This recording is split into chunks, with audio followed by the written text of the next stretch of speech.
রাজ্যে চালু হলো জাতীয় শিক্ষানীতি। রাজ্য ও কেন্দ্রের শিক্ষা বিভাগের মধ্যে সই হলো চুক্তি। এবার রাজ্যে গড়ে উঠবে পিএমশ্রী বিদ্যালয়। বাংলার প্রধানমন্ত্রী স্কুলস ফর রাইজিং ইন্ডিয়া 3 বছরের বেশি সময় ধরে রাজ্যে পিএমশ্রী প্রকল্প চালু নিয়ে টালবাহানা চলছিল।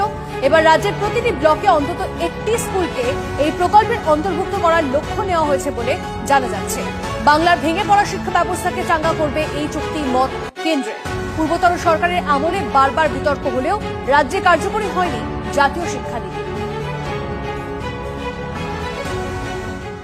একদিকে যেমন পিএমসি স্কুল চালু হচ্ছে এখানে, যার ফলে প্রচুর স্কুলগুলো, রাজ্য সরকারি স্কুল, তারা বিশেষ আর্থিক সহযোগিতা পাবে যাতে স্কুলগুলোকে আরো ভালো করা যায়।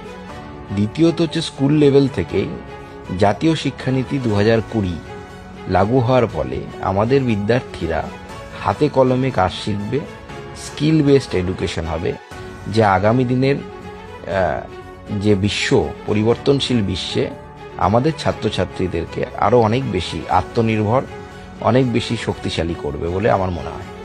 এবং এর ফলে আমাদের যে যুব সমাজকে আমরা তৈরি করছি, হিউম্যান রিসোর্স যাদেরকে আমরা তৈরি করছি স্কুলগুলোতে, তারা আগামী দিনে আরো বেশি জব মার্কেটের জন্য উপযুক্ত হয়ে তৈরি হবে।